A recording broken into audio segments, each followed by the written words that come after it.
Hi, good morning, everybody. Everybody knows I like quick introductions, so this will be quick. We've been trying to get Dr. Branson here for about a year, and so it's been a labor of love. He's very easy to work with. You have the formal description of his accomplishments and his past position at the CDC Associate Director for Laboratory Diagnostics, and one of the reasons it was hard to get him here is because he was just updating for the first time in 25 years the U.S. HIV testing algorithm, laboratory algorithm.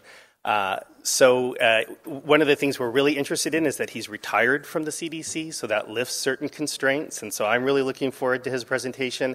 And in the car driving over, he said, is this a group that would welcome an unconventional presentation? Raise your hand if you welcome unconventional presentations. Great.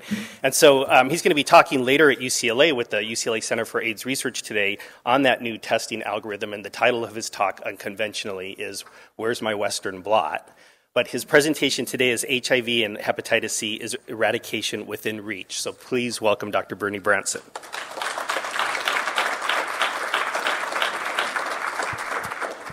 Thanks very much. I really look forward to speaking with this group and talking about maybe where we can be going from here. The outline of my presentation today is to talk about a little bit about where we've been and then a little bit about where we are, and ultimately I think then where we hope we can be, or at least where I hope we can end up being. HIV was pretty much first identified back in 1981, and I always like to start out to say who was not yet born in 1981. Can you raise your hand? Yeah, that's depressing. For me, in terms of where it comes from, because, you know, when we talk about AIDS-free generation, there are many people who have not had a life experience that did not include HIV and AIDS. When I first got started, this was about in '83 in Baltimore when they first came there. Reagan was president, the president who never mentioned the word AIDS, as you can see, but this is just sort of the almanac of where things were then compared to where things are now. But this is a little reflection of the way the public was viewing things back then. This is a patient of mine who had agreed to be photographed during the course of his illness, and this is what AIDS was all about in that era. The other one is that it was not the government that got started in the response. It was a variety of community organizations and people who were coming from there. This is the program from the first International AIDS Conference. It was held in Atlanta. At that time, there were more researchers at the conference than there were people with AIDS in the country. In the plenary presentations, there were a couple of famous people who were there. It was James Curran from the CDC, Robert Gallo from the NIH, Luc Montagnier from France. And my notes from that point in time, 1985, indicated, according to Jim Curran, that they guessed there were between 500 and 1 million people infected, which was a pretty good guess. But at that time, they thought that only 1% of people with HIV would go on to develop AIDS. Nobody had an idea that the attack rate was that high. And so we've moved along, and we've learned a lot of things since that point in time. And then, of course, the test came out. And the test, when it first came out, again, the assumption was that people who tested positive were not necessarily going to get sick. They didn't know whether it meant you still had the infection or not for that. And HIV tests have evolved over time, and the evolution, I think, follows a backwards and forwards kind of course for stuff. I want to talk about testing, obviously, since that's a bit of my field, and there are 4 generations of HIV tests, and I think the easiest parallel for me to make is sort of a comparison with 4 generations of telephones, of things over time. And the newest, obviously, is sort of the best. We don't use the old dial-up telephones anymore in very many kinds of circumstances.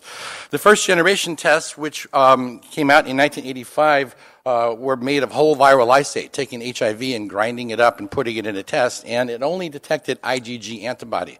For those of you who aren't familiar with the science of it, IgM is the first antibody that appears after you've been exposed. IgG happens maybe 6 weeks or so later after the body has sort of become familiar with it.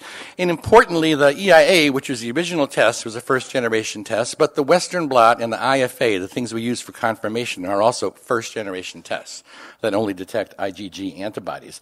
The CDC came down with their recommendation at that point in time about what we should do with respect to HIV testing, and that was in 1989 when they talked about the interpretation and the use of the Western blot assay. And the recommendation at that time was that nobody should get a positive test result until they had a repeatedly reactive screening test and a confirmatory test like the Western blot that was also positive, and that people couldn't get a result until both of those things had been done. At that point in time, just to remind you, Bush was president, Dan Quayle was vice president. Things had changed in '89, and of course other things that were state-of-the-art at that point in time. Compact introduced its 26-pound portable personal computer. Most telephones still had wires during that kind of era. And the first test came out in 1985, which was the Abbott EIA, and then the Viranostica EIA, which remained the most commonly used test in this country until 2007, and then these confirmatory tests in the early 1990s, the ones we've been still using to confirm. Actually, in 1992, Abbott came out with a third-generation test, but that was only used for blood screening, and withdrew their first-generation test from the market. And then it was around 94 that we started doing oral fluid testing. This was conventional specimens that would be sent to a laboratory. And then the P24 antigen test was developed for screening blood donors, and the home collection system was introduced in 1996 as we sort of moved along. In 96, of course, was also the first government shutdown at that time, was when mad cow disease struck Britain, the Taliban seized Kabul. Things have really changed sort of since that point in time. But second-generation tests began to get introduced into the United States, and the second-generation test still detected only IgG antibody. And I mention that because while there were a couple of laboratory tests that were second-generation tests, the rapid test that became introduced, starting with the change in the recommendation in 98 to allow people to get their preliminary results of a test before it was confirmed, said that providers should provide those preliminary results from rapid tests. There was less concern about false positives, perhaps, than the fact that many people were tested and never got their HIV test results. And I want to mention that because essentially the tests like OraQuick and Multispot, Unigold, Reveal, the Clearview tests, those are all second-generation tests. They only detect IgG antibodies. And as I'll show you in a minute, this is important with respect to window period-related things. This was a time, of course, that the next Bush was president and the United States invaded Iraq. Things were happening at the same time as HIV. But then third-generation tests became introduced, and they detected the earlier antibody, both IgM antibody and IgG antibody. The earlier tests began to get withdrawn as these newer tests sort of came along, and then other developments happened, including something called chemiluminescent assays. So at the current time, there are these tests on the market, the Biorad, the Unigold Recombigin, the Siemens, and the Orthovitros, all of which are third-generation tests, which detect IgM antibodies.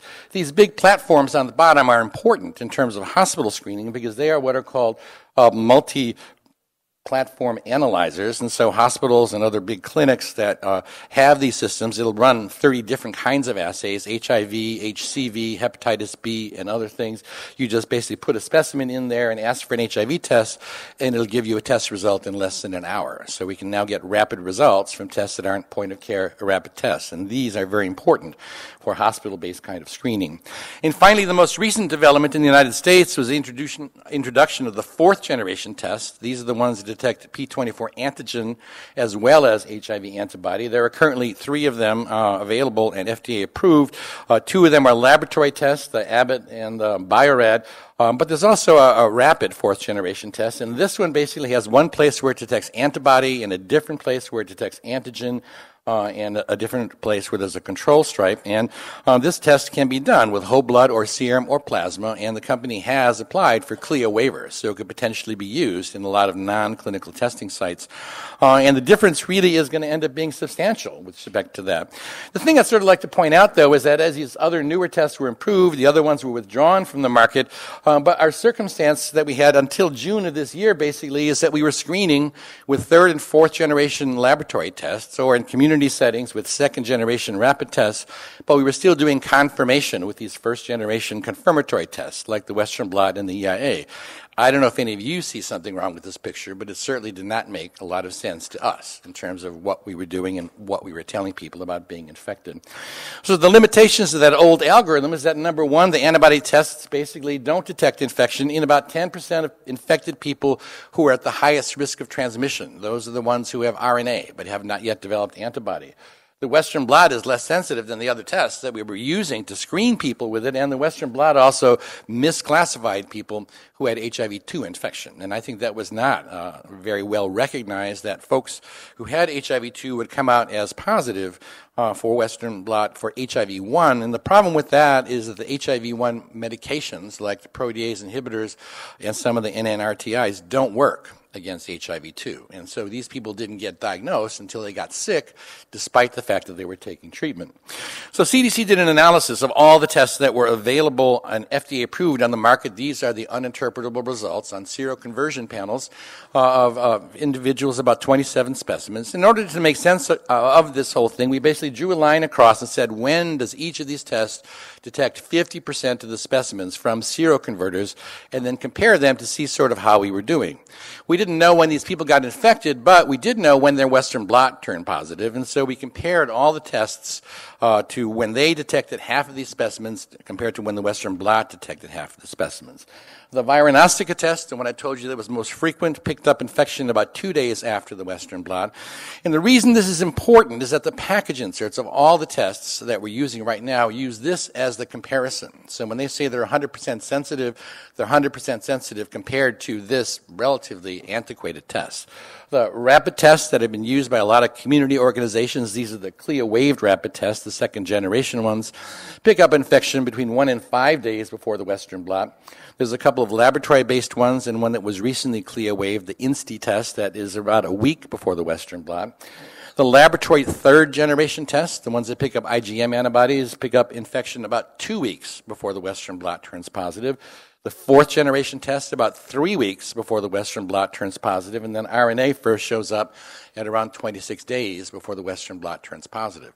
So when people ask you what the window period is, obviously it depends on what test you're using very much. And the difficulty, of course, is that this period of acute infection in the very beginning is the time that we have most concern about, that I'm going to talk about a little bit more. That determined combo fourth generation test, as you see here, is a little bit better than the laboratory third generation test, not quite as good as the laboratory fourth generation test, but it's not only the test. And I think that one thing that is very important for people to recognize is that the oral fluid test has a window period that is 6 weeks longer than any of the other tests that we're using. So if we're trying to find people early in infection, testing oral fluid is not going to be the way to do it. The 42-day interval here is for the conventional test, the one that you send to the laboratory, but we have somewhat similar evidence, in particular with people on PrEP, that those who are following monitoring with oral fluid have significant delays if they get infected compared to testing blood in those situations. The question, of course, is why does this matter? And Joanne Steckler did this study at the University of Washington among MSM who were frequently tested, where they did RNA testing after antibody testing and found 192 were infected with HIV. Of those, 12% were detected only by RNA. And of the specimens available, 16 that were available for fourth gen testing, the fourth gen picked up 15 out of those 16 people who were otherwise detectable only by RNA. But the serum antibody immunoassay only picked up 88% of the people who were infected at the time they sought testing, and the oral fluid test only 80%. And so if we had relied either on a second generation antibody test or on the oral fluid test, we would miss 20% of the people who were infected at the time they sought testing and tell them they were negative, which I think is a pretty big problem. HIV-2 infection is uncommon in the United States, but it doesn't respond, as I mentioned, to some of the first-line therapies. It is not detected by viral load tests. It's misclassified by the Western blot, and it very often gets diagnosed only after people deteriorate immunologically and they get investigated further to look for HIV-2. So in June of this year, we came out at CDC with the updated recommendations for HIV diagnosis, and this basically starts with a fourth-generation antigen-antibody combination immunoassay. And if that's positive, you then go on to test people for antibody. And the test that we're recommending for antibody is one that tells the difference between HIV-1 and HIV-2 antibody. It's an HIV-1-2 differentiation assay. And the important feature is that if you're positive on that first test and you're negative on the second test, you then go on and test people for RNA in order to see whether they have infection, the early infection, before antibodies develop. In some cases, there's cross-reactivity, and it shows up for both HIV-1 and HIV-2, and it takes a little more investigation. There are a couple of indeterminate results, but very many fewer indeterminate results than the Western blot. But this is going to give us the opportunity to identify acute HIV infection. And I wanted to just mention in terms of HIV is that that testing algorithm is almost exactly the same. You test people for antibody with HIV here, for HCV, and then if that is reactive, you go on and test people for RNA to see whether they have active disease. So the strategy now for HIV testing and HCV testing is very similar from a laboratory perspective. The issue with using nucleic acid tests for diagnosis is an important one, but the regulatory structure here, and I'm glad I'm not at CDC anymore, is really stupid. Okay? Fourth-generation tests were available in Europe 10 years before they got introduced in the United States. There is currently one nucleic acid test that is approved by the FDA for HIV diagnosis. It's the APTIMA qualitative nucleic acid test. That test is not very widely available. Quest Laboratories is a pretty big one in the country. They do this test twice a week in 2 laboratories in the country. Quantitative viral load test, which clinicians use all the time, Quest runs 2 shifts a day in every laboratory in the country, but a laboratory can't use those to identify RNA, even though the clinician is going to want that result afterwards. And so it's part of our circumstance that creates this very weird thing where U.S. testing is behind the whole rest of the world. In terms of looking at this whole pattern now and putting it together with HIV infection and the laboratory markers, infection happens over there at point 0, as you see on the left-hand side. The first thing to show up is HIV RNA in plasma, which appears about 10 days or so after infection, and then P24 antigen about 15 days after infection, and then HIV antibody, first IgM antibody and then IgG antibody. The first generation tests basically pick up infection out here at sometime around 50 or 55 days after infection. But as opposed to window period, which is the interval between infection and the time the test picks it up, the thing I'm concerned about is acute infection, which is the time that RNA appears and the person is infectious before the test picks it up. And so with the first generation test, as you see here, they're infectious for about 6 weeks before the test turns positive. The second generation tests, including the rapid tests, are a little better. They pick up infection at about 30 days or 35 days after a person becomes infectious. Third generation tests are a lot better. It's only about 15-day interval. And the fourth generation tests, we're only talking about 4 or 5 days between the time a person becomes infectious and the time infection is picked up by those tests. And that is, I think, what we really need to focus on is what we're testing, especially in the era of PrEP. One thing we have recognized is that acute HIV infection is hugely important. This is a graph, basically, of HIV RNA copies in semen during the different stages of infection. And what you see here is that during the first acute infection period, the first 6 weeks or so of infection, you have basically 5 log copies, around 5 million copies of RNA present in semen. And in that long asymptomatic phase, the chances of transmission are much, much lower because there's just not that much virus circulating once the body gets under control. And this is without treatment. This is not viral suppression. These are just levels. The other thing I think people don't realize is that the virus that gets transmitted during the acute phase is in fact the Andromeda strain. There's a bunch of quasi-species, as I think you know, that a person develops, but the one that manages to get across the mucosal barriers in the body and establish infection is per virus somewhere between 75 and 750 times as infectious as the virus that's present during the long asymptomatic phase. So acute infection is very, very important. In addition, looking at studies of transmission, these are the particular studies that happened from the evaluation in Uganda. People during the acute phase, the short acute phase, are 30 times as infectious as people during the long asymptomatic phase when they're antibody positive. And so there's really a sort of a triple whammy. Looking at emergency department screening, this is from Phoenix. Phoenix is not exactly considered an epicenter of HIV in the United States, but they were screening in their ED with the fourth generation test and following the new algorithm. And so what you see here is in their screening of about 13,000 patients, they picked up 37 HIV infections, but 1/3 of them, 12 infections out of those 37, were acute antibody-negative infections. And the question is, why would that be? Well, when people get acutely infected, they feel sick. And when you feel sick, what do? You go to the ER. And so that's where they were picking up the infections. And we look at the viral load in these people, and the people who had acute infections had a viral load of 3.6 million. And the people with newly diagnosed antibody-positive infection had a median viral load of 25,000. So you can see the really significant difference in transmission potential that was picked up here just in a regular routine screening program in an emergency department. The other thing about acute infection is the people with acute infection are sexually very busy. This is an evaluation from North Carolina in that people with acute infection named 2.5 times as many sex partners, and of those sex partners, twice as many of them were HIV infected compared to the new diagnoses of people with established HIV infection. So we have a more infectious virus, very high levels of virus, and lots of sex partners during this acute infection phase. A variety of studies have looked at basically how much of all HIV transmission is attributable to acute infection, and the answer is probably half. Half of all new HIV transmissions are attributable to this really short acute infection phase that we've been missing with our testing up until now. In terms of the antibody test in the CDC algorithm, the one that is currently FDA approved is actually a rapid test, a multi-spot rapid test. It takes about 15 minutes. It's moderately complex, can be done in most different kinds of laboratories, and it tells whether antibody is present, and it tells the difference between HIV-1 and HIV-2. The major change, as I mentioned, with the new algorithm, though, basically is that if you're positive on any of these antibody tests, you don't stop with an antibody confirmation test. You basically go on and do a nucleic acid test in order to find these acute infections, which I think is crucial in terms of controlling the epidemic. You mentioned that sort of the title later on is Where's My Western Blot? Clinicians do not know what to do yet with this new recommendation. It's only been out for a couple of months. And people are used to thinking of the Western blot as being the gold standard, the be-all, the end-all for things, and we need to sort of educate them. In terms of the Western blot, it has really stood us in good stead. Many people are having trouble letting go of it. We decided to set up a support group in order to help out those folks who basically can't move on in terms of what the new sort of recommendations are.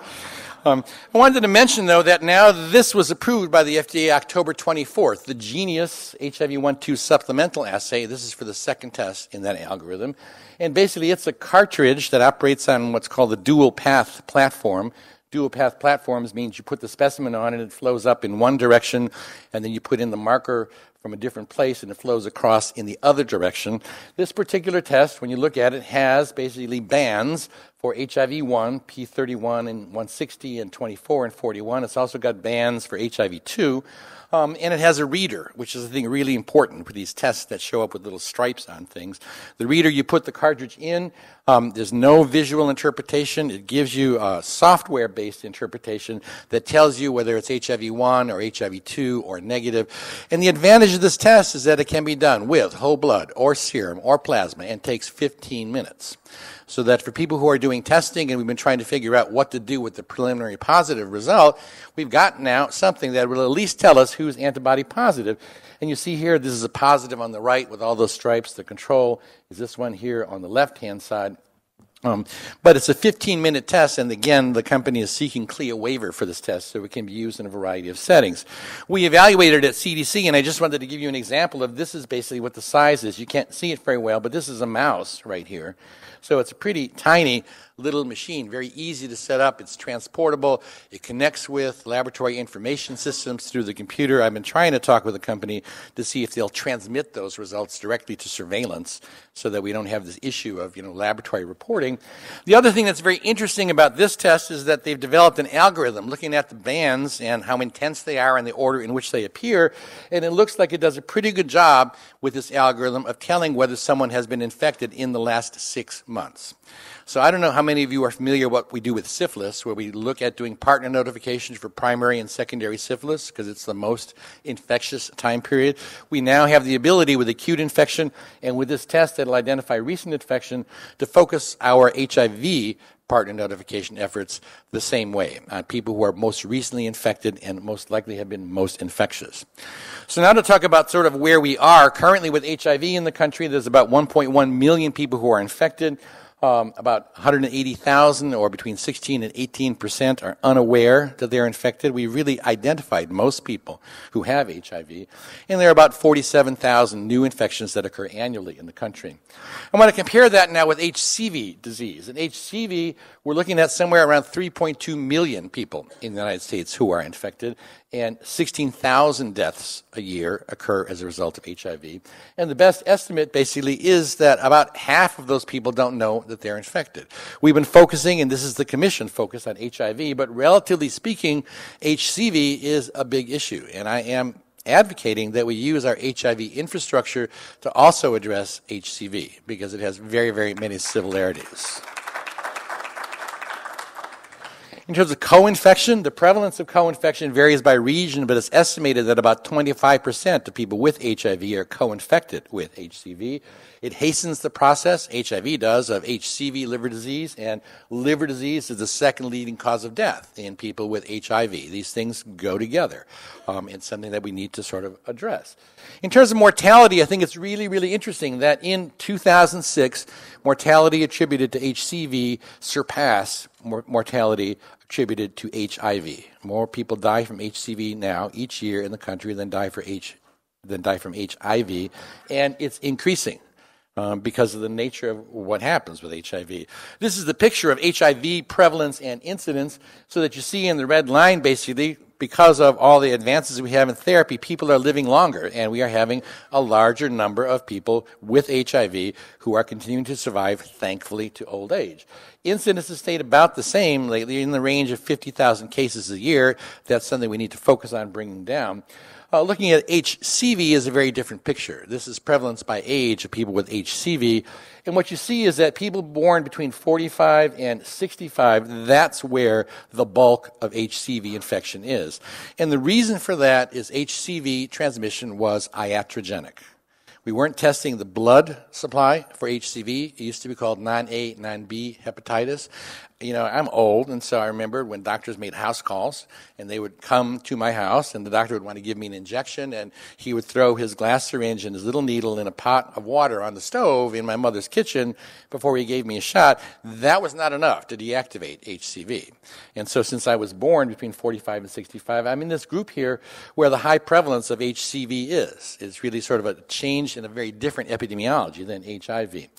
So in terms of terminology, I'm going to talk about a couple of things with respect to testing. One is, of course, targeted testing, which is performing an HIV test or an HCV test on subpopulations of persons at higher risk.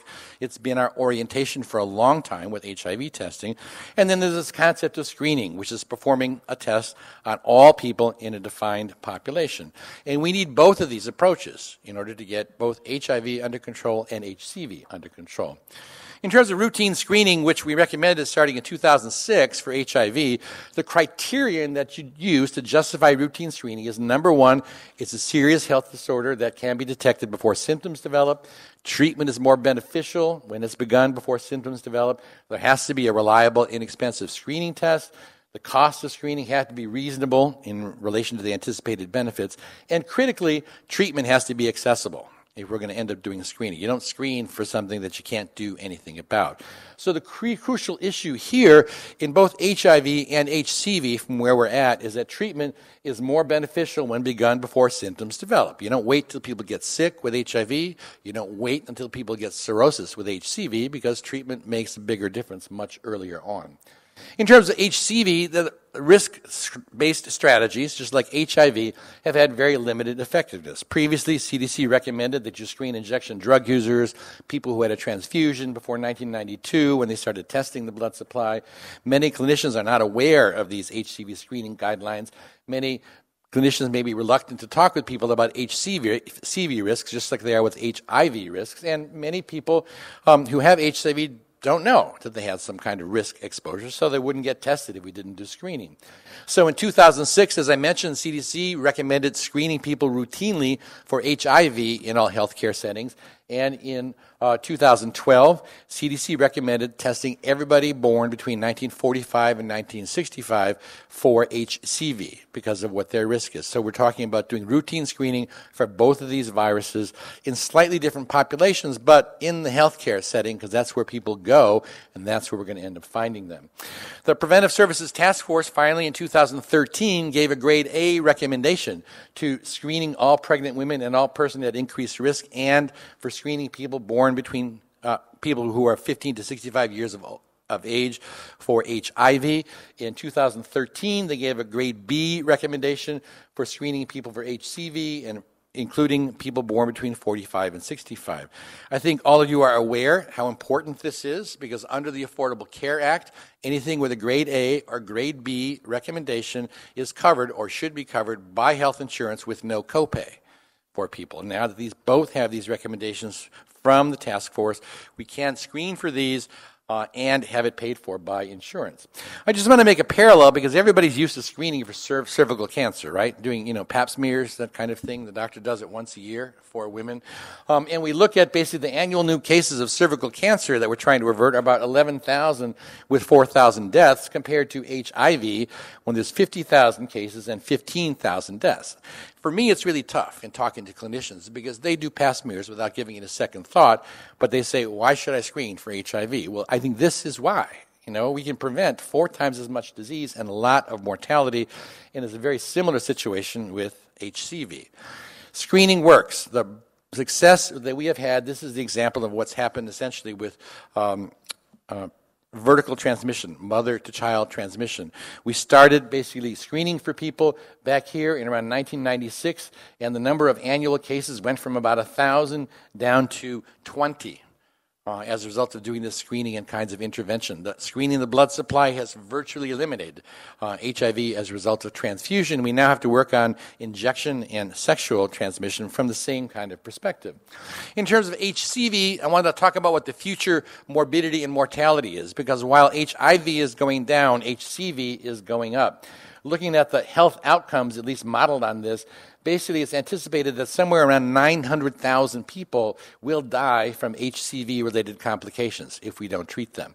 In terms of the graph of things, here we are basically at around 2014 with around 10,000 deaths attributable to HCV per year. If we look at around 2032, we're talking about 35,000 deaths per year if we don't do something about it. This is the reason why I won't talk about HIV these days without talking about HCV, because we have another whole epidemic on our hands. I don't want to call it an epidemic because it's been around for a while, but we have a huge health condition we can do something about. So the medical rationale for both of these are the same. Treatment is effective. Treatment is recommended for everybody with HIV infection since March of 2012. Treatment cures HCV. This is incredible, the advances that we've made. There's now basically 12-week therapy that will cure people with HCV infection. This is the picture with HIV in terms of survival here, where in the pink is the deaths that happen per 100 person years, and on the blue are the patients who are on highly active antiretroviral therapy. And those curves crossed in 96 when triple therapy became available, and they continue in the same sort of pattern and direction.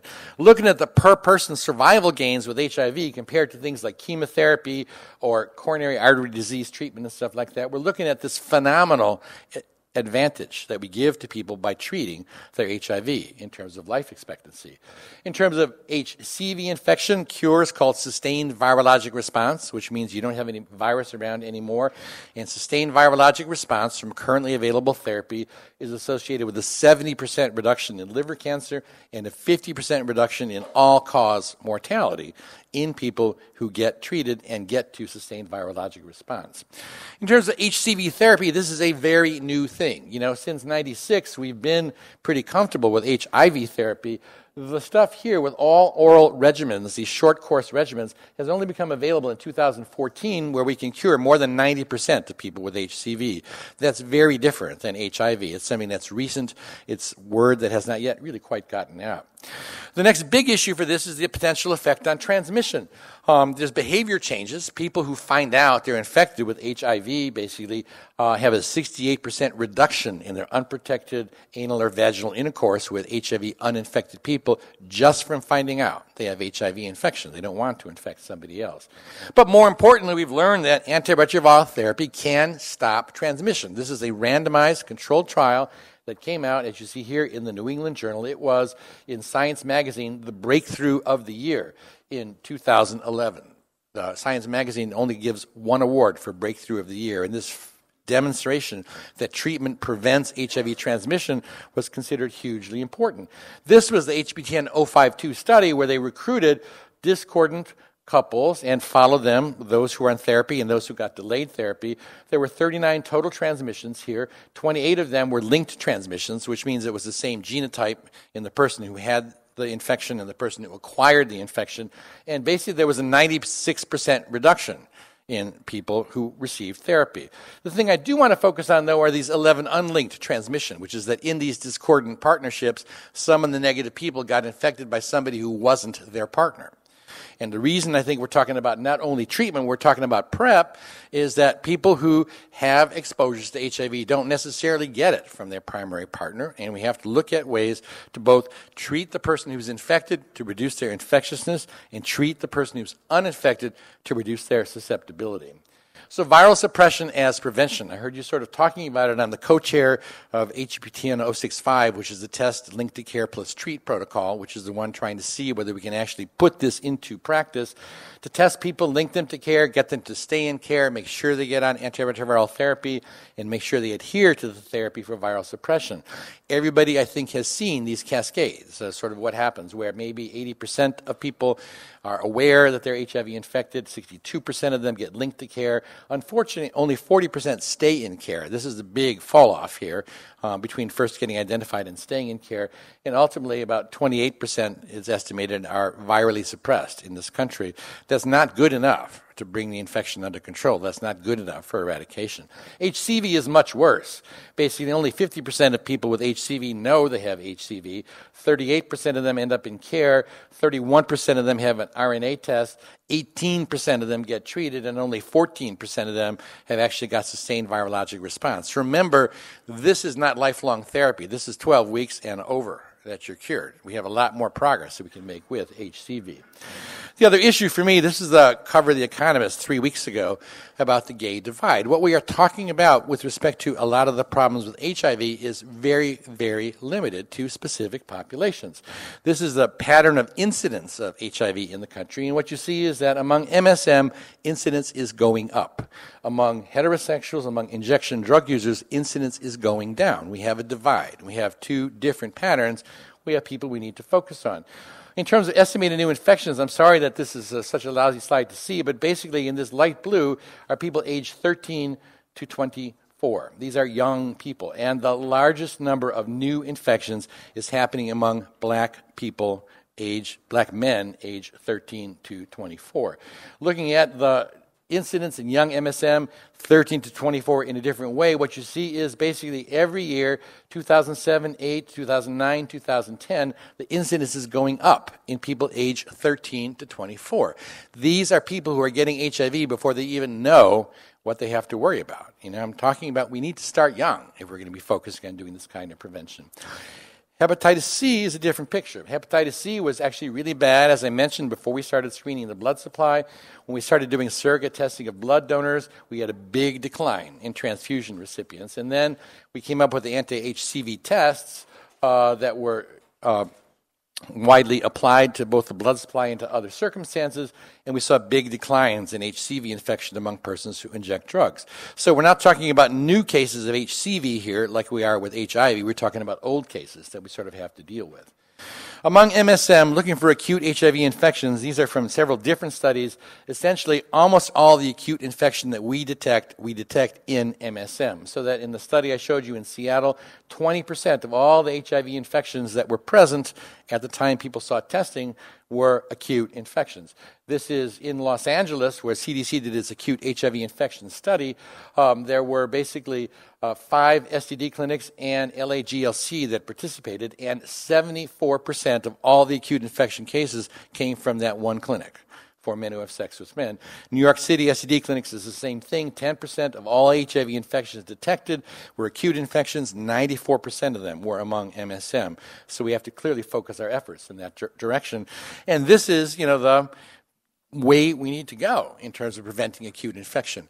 We do need to keep people on therapy who have HIV to have them virally suppressed, but we have this new tool to make people less susceptible to HIV, and I think this is something we are all grappling with in order to how to use it. What's happening with PrEP? Looking at PrEP and its adherence, there was no question that you have to take it in order for it to work. These are the overall results of the different studies. Well, I mean, what you see here is in the overall study, basically 49 to 75% of people were uninfected. If you look at the people who had drug present, when they came in. The rates are 90 to 92% of people who are prevented. The issue here with PrEP is that you have to take it. Looking at people who had the activated form of the drug according to their blood tests at the time across different visits, what we see is that people who essentially always had drug measurable, it was 94% effective in those folks. People who had sometimes drug effectable, it was about 60% effective. People who had never had drug detectable, they got more HIV than the people who weren't on it. So, there's no question here that if you want it to work, you have to take it.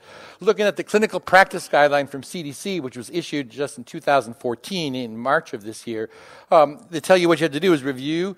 This guideline reviews all this evidence on efficacy and safety. It tells you about identifying patients who have indications for PrEP and contraindications for PrEP. The guideline talks about prescribing, laboratory testing, follow-up care, supporting adherence-related kinds of stuff. And the indications of PrEP are to do a brief sexual history, similar to what we've been doing. Do you have sex with men, women, or both? Do you use condoms? Do you do it consistently? How many sex partners do you have? Do you know what their status is? Have you had STIs?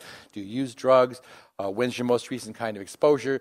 Contraindications, obviously, is people who are HIV infected. You don't give them 2-drug therapy when you need 3 drugs for that. If they have recent signs or symptoms of an acute viral illness, they might have acute HIV. You don't want to start them on a 2-drug combination. And, of course, people who have pre-existing renal or bone disease. Testing for PrEP is an HIV test, a creatinine test for the kidney function, hepatitis B test if people are unvaccinated, a pregnancy test, and tests for sexually transmitted infections. Follow-up visits for PrEP every 3 months, an HIV test to make sure that people don't get infected despite having been on PrEP. A creatinine test at the first 3-month interval and then twice a year.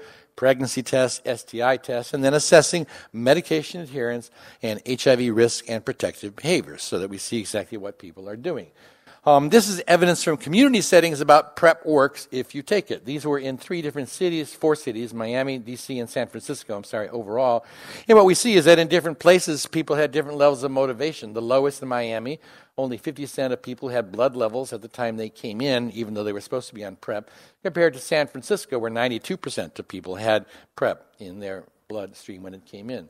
Adherence matters. Daily doses of PrEP will provide high levels of protection. There is some forgiveness if people miss doses occasionally, but there's clearly no evidence that PrEP works if you take it sporadically or intermittently. This is not a morning after drug. It's probably a morning before drug. It has to be there at least 4 days in order to offer you some kind of protection. But this is the potential impact of PrEP for MSM in New York City, looking at HIV prevalence over time. This is if you don't give any PrEP, the prevalence continues to slowly flatten out. If you only have 44% efficacy, like in the trials where people weren't taking it, prevalence still comes down dramatically. If you have 73% efficacy, prevalence comes down even more dramatically, so that even if PrEP isn't perfect, it's going to make a huge difference in eradicating the epidemic that's here. Where we've been for a long period of time is basically the ABCs, right? Remember Smokey's ABCs are preventing forest fires? Abstinence, be faithful, use condoms. That's been our big, way to prevent forest fires. I maintain that basically PrEP is now the way to prevent forest fires. We have to definitely treat people. I feel increasingly strongly about this, and I have to tell you that I'm a convert, because for a long time I said, look, we need to focus on getting people with HIV on therapy first before we worry about putting people without HIV on therapy. And I don't think it's an either-or question. The answer is clearly both. That's the direction that we need to go in. One map, I guess, that I want to show in terms of being an old person. I had polio in the last epidemic before the vaccine in 1952 in the country. And this basically is the picture of polio eradication in the world over the same interval we just talked about for HIV from 1988 to 2014. And what we see is that we virtually eradicated polio from certainly this hemisphere and from most of the world in the same time interval where HIV took its place as being the new scourge or the new plague that came around. And so what I encourage people to do is tell it like it is. Number one, the epidemic is over in the United States. We keep talking about the epidemic. It is endemic in the United States. Okay, epidemic when the number of cases were doubling every 6 months, like happened in the 80s. It is now hyper-endemic in certain populations, as I pointed out, like MSM, but we need to use tools to deal with an endemic condition that are different than an epidemic condition. Okay, Ebola is an epidemic, let's face it, right? That we use specific tools to deal with an epidemic so that no matter what the communications people say, we don't have an HIV epidemic. We have an HIV condition that we now have to use our tools to deal with endemic conditions. The second thing is this old debate about prevention versus care and treatment. I mean, I think this has been going on. How much should we concentrate on each one of these areas? The goal for prevention is 0 new transmissions. The goal for treatment is 0 new cases of progression to AIDS. People who have HIV, we can keep them from getting the complications. People who don't have HIV, we can keep them from getting infected. We are looking for this so-called AIDS-free generation, and as I showed you, we better start young. We have to use the tools we have in terms of PrEP. We have to use techniques that have worked before. You know, when syphilis outbreaks happened, they used to do a blitz, where you cover a neighborhood, basically. And when we start seeing acute HIV infection, we need to do the same thing. But the real issue is we have to start young if we want an AIDS-free generation. You know, if you already lost the battle, by the time somebody is 24, you're going to be in sort of big trouble. So that's pretty much all I have to talk about today. And I'll be happy to answer some questions and have some discussion. Thanks very much.